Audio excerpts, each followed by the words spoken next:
우리 아이에게 확인하는 습관을 꼭 키워주세요. 안녕하세요. 반갑습니다. 초등교사 해피 이선생입니다. 오늘은 초등 아이들에게 꼭 필요한 학습 습관에 대한 이야기를 해보겠습니다. 사실 아이들에게 필요한 바람직한 학습 습관은 여러 가지가 있습니다. 계획적인 생활을 하는 것이 중요하고 꾸준하게 실천하는 것도 중요합니다. 그리고 스마트폰을 멀리하며 평소 책을 많이 읽는 것도 아주 중요합니다. 또한 글쓰기도 평소 꾸준하게 해야 합니다. 오늘은 아이들에게 필요한 여러 가지 학습 습관 중 요즘 아이들에게 특히 부족한 학습 습관 한 가지, 확인하는 습관에 대한 이야기를 해보겠습니다. 그럼 지금 바로 시작하겠습니다. 출발! 저는 학교에서 단원 평가를 자주 보는 편입니다. 수학은 매 단원 평가를 반드시 보고 영어도 단어 시험을 봅니다. 그리고 국어 받아쓰기 시험도 봅니다. 평가를 본 후에는 제가 채점을 하고 집으로 보내서 부모님의 사인을 받아오도록 합니다. 물론 평가를 보기 전 알림장에 무슨 과목 평가를 언제 보는지 구체적으로 공지합니다. 학교에서 평가를 보면 아이들이 문제를 금방 푸는 편입니다. 초등학교의 한 교시 수업은 40분인데 수학 단원평가 25문제를 볼 경우 대부분 아이들이 20분이면 문제를 다 풉니다. 성인들이 생각했을 때에는 시험 시간이 40분인데 20분 만에 문제를 다 풀었습니다. 그러면 차근차근 1번 문제부터 다시 살펴보며 내가 문제의 정답을 제대로 썼는지, 혹시 빼먹고 답을 안 쓴 문제는 없는지, 어렵거나 알쏭달쏭한 문제를 제대로 풀었는지 확인해 봐야 되잖아요. 그런데 초등학교에서 많은 아이들은 시험 문제를 다 푼 후 확인하지 않습니다. 항상 수학 시험을 보면 40분 시험 시간인데 5분 만에 문제를 다 풀었다는 아이가 있습니다. 하지만 꼭 실수를 합니다. 너무 쉬운 문제인데 빨리 풀다 보니 실수를 하고 다시 확인하지 않으니 틀립니다. 초등학생들의 경우 문제를 빨리 푸는 것을 자랑스럽게 생각하며 경쟁적으로 서둘러서 풀며 다 풀었으면 다시 확인하지 않습니다. 그리고 꼭 이렇게 말합니다. 선생님, 다 푼 사람은 뭐 해요? 문제가 너무 쉬워요. 아이, 심심하다. 그러면 저는 무엇이라고 대답할까요? 자, 문제를 다 푼 사람들은 다시 한번 처음부터 확인해 보기 바랍니다.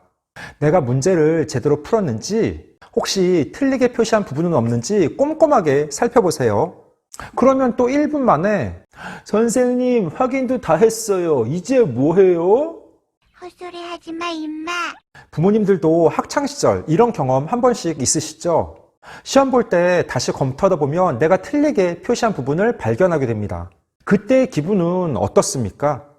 안도를 하며 너무 기분이 좋고 다시 확인하길 잘했다는 생각이 듭니다.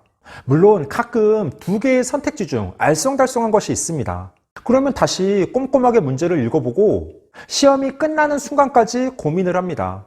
하지만 요즘 아이들은 시험을 볼 때 다시 확인하고 검토하지 않습니다. 그런데 일부 공부를 잘하는 아이들뿐 아니라 실력이 부족한 아이들도 문제를 다시 확인하지 않고 대충 풉니다. 왜냐하면 다른 아이들이 대부분 문제를 풀었는데 본인만 계속 문제를 풀고 있으면 아이 입장에서는 부끄럽게 생각하는 것입니다. 그러니까 문제를 급하게 풀고 아예 뒷장의 문제는 풀지 않았는데도 그냥 다 풀었다고 하며 시험지를 제출합니다. 이건 시험뿐 아니라 미술이나 글쓰기 등 다른 활동에 있어서도 마찬가지입니다. 보통 초등학교에서의 미술 시간은 2교시가 연속으로 짜여져 있는 경우가 많습니다. 40분 수업 시간만으로는 미술 작품을 그리거나 만들기 부족하기 때문입니다. 교사는 아이들에게 이번 시간에는 무엇을 그리며 주의사항은 무엇인지 예시 작품을 보여주거나 설명을 합니다. 그리고 그림을 그리기 시작합니다. 그러면 40분 수업이 2차씩 붙어 있으면 80분, 1시간 20분입니다. 아이들이 엄청난 작품을 그리는 것이 아니기 때문에 그 정도의 시간이면 충분히 완성할 수 있습니다. 그런데 어떤 아이들은 80분의 미술 시간이 주어졌는데 20분이면 그림을 다 그립니다.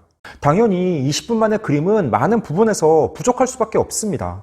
그러면 또 선생님은 이렇게 말합니다. 수철아, 좀 더 배경 부분에 색을 칠해보렴. 재미나 조금 더 꾸밀 수 있을 것 같아. 이 부분을 보충해서 좀 더 그려보자. 그렇게 말하면 5분 만에 다 했다고 다시 가지고 나옵니다. 사실 미술은 아이들의 차이가 큽니다. 그림 그리는 것을 좋아하고 소질 있는 아이들은 정말 창의적이고 구체적으로 잘 표현합니다. 하지만 부족한 아이들의 경우 사람은 항상 졸라맨으로 그리고 지나치게 단순하게 표현합니다. 본인이 그림을 못 그리면 좀 더 시간을 투자해서 꼼꼼하게 노력하고 표현해야 하는데 아이들은 그냥 대충 빨리 끝내려고 합니다. 왜 이러는 걸까요? 글쓰기도 마찬가지입니다. 저는 2주에 한 번 국어 시간 창의 글쓰기를 합니다. 제가 제시한 주제에 아이들이 글을 써야 합니다. 예를 들어 이런 주제입니다. 앞으로 19년 후 내 나이 30세 때 나의 모습은 어떨지 써보세요. 그리고 그 이유는 무엇인가요? 이 주제에는 정답이 없습니다. 지금 초4, 11살 아이들이 19년 후 30살이 됩니다. 그때 나의 모습을 생각해서 쓰면 됩니다. 그러면 아이들은 항상 이렇게 물어옵니다. 선생님 몇 줄 써요? 어떤 아이들은 10분 만에 다 씁니다. 하지만 그 내용은 너무 부실하며 글자는 크게 썼고 맞춤법도 엉망입니다. 글을 썼으면 다시 한번 내가 쓴 글을 읽어보고 확인하며 빠진 부분이 없는지 맞춤법이나 표현은 제대로 됐는지 확인해야 하는데 아이들은 연필을 들고 글을 쓰기 시작한 후 마침표를 찍으면 그것으로 끝입니다. 다시 확인하지 않습니다. 아이들에게 시험뿐 아니라 그림 그리기, 글쓰기, 과제물 등 모든 활동에 있어 다시 검토하며 확인하는 습관을 갖도록 강조하셔야 합니다. 다시 검토하며 확인하면 어떤 장점이 있을까요? 당장 실수를 크게 줄일 수 있습니다. 아이들은 빨리 하는 것에 집착하는데 한 번이라도 확인하게 되면 본인의 실수가 눈에 보이게 됩니다. 그리고 신중하게 다시 생각하며 수정해 나갈 수 있습니다. 또한 꼼꼼하게 체크하는 버릇을 갖게 되면 나중에 중학교와 고등학교에 진학해서도 학습뿐 아니라 생활 측면에서도 많은 도움이 될 것입니다. 준비물을 챙기지 않아서 허둥대는 아이, 숙제를 하지 않아서 당황하는 아이, 가정통신문을 학교에 두고 와서 혼나는 아이 등등 꼼꼼하게 챙기고 다시 확인하는 습관이 있는 아이라면 이런 문제들에서 자유로울 수 있습니다.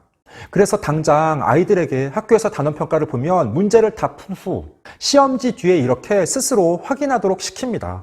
또한 미술이나 글쓰기 등도 빨리 하는 것보다는 정확하게 제대로 하는 것이 중요하다는 점을 반복해서 강조합니다. 물론 집에서도 아이에게 매사 너무 빨리 하도록 강요하지 않습니다. 15초 요약! 오늘은 우리 아이에게 확인하는 습관을 꼭 키워주세요 라는 주제로 이야기해 봤습니다. 갈수록 아이들이 덤벙거리며 실수를 많이 합니다. 시험뿐 아니라 일상생활에서도 다시 검토하거나 확인하는 아이들이 적습니다. 우리 아이가 매사 꼼꼼하게 체크하는 습관을 가질 수 있도록 가정에서 관심을 갖고 지도해 주시기 바랍니다. 아울러 부모님들도 평소 생활에서 기록하고 체크하며 다시 확인하는 모습을 아이들에게 보여주시기 바랍니다. 아마 아이들이 매사 확인하는 습관만 제대로 지녀도 학업과 생활 측면에서 긍정적 변화가 나타날 것입니다. 오늘 준비한 내용은 여기까지입니다. 앞으로도 보다 더 유익하고 재미있는 영상을 가지고 꾸준하게 계속 찾아뵙도록 하겠습니다. 이상 초등교사 해피 이선생이었습니다. 안녕.